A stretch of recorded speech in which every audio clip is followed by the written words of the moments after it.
Olá, boa tarde. Agora são 4 horas e 27 minutos. Este é o Justiça Agora.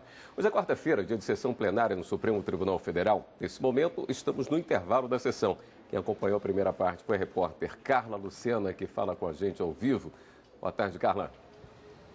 Olá, William. Boa tarde para você, boa tarde a todos. E olha só, na primeira parte da sessão plenária de hoje, os ministros retomaram o julgamento de 4 embargos de declaração, ou seja, 4 recursos, sobre qual deve ser o índice de atualização monetária e também de juros de moras de dívidas reconhecidas pela Justiça da Fazenda Pública. Essas dívidas elas devem ser pagas a empresas ou até mesmo até o próprio cidadão comum. O julgamento deste caso, desses embargos, começou no ano passado e o principal ponto aí apresentado pelos autores é que o STF ele determine a partir de quando passa a valer a decisão aqui da Corte, que determinou que essas correções devem ser feitas a partir do índice de preços ao consumidor amplo especial, ou seja, o IPCA.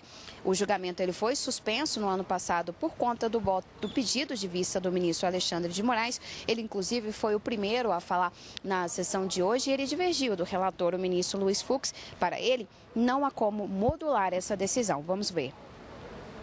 A maioria dos créditos liquidados em desfavor da Fazenda Pública representa lesões a direitos perpetrados pela administração há muito tempo. Ou seja, o jurisdicionado por um ato de império da administração já foi prejudicado dentro das normas, a possibilidade das normas constitucionais e legais. Logo em seguida, os ministros Edson Fachin, Rosa Weber, Ricardo Lewandowski, os ministros Celso de Mello e também Marco Aurélio, que decidiram os dois últimos adiantar o voto, seguiram o voto da divergência, ou seja, para não haver modulação. O ministro Luiz Roberto Barroso também votou na sessão de hoje, já ele seguiu o voto do relator, o ministro Luiz Fux. O julgamento deste caso ele não foi concluído, porque o ministro Gilmar Mendes pediu uma nova vista. Ele disse que o resultado dessa decisão vai impactar nos estados e que ele queria então analisar melhor qual seria este impacto para poder votar. Lembrando que a cobertura completa da sessão plenária de hoje você acompanha logo mais no Jornal da Justiça, segunda edição. E agora segue com você, William. Obrigado pelas informações, Carla. Força-tarefa da Lava Jato em São Paulo cumpre mandados de prisão contra doleiros na Operação Câmbio Desligo 2.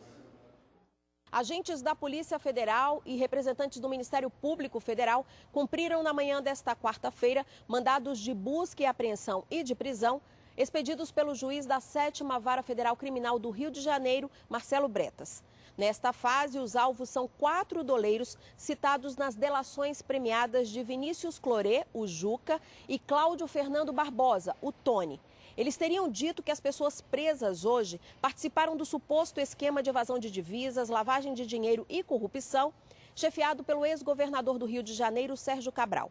Vale lembrar que a Operação Câmbio Desligo é um desdobramento da Lava Jato, começou em maio do ano passado e prendeu 30 pessoas em 4 estados.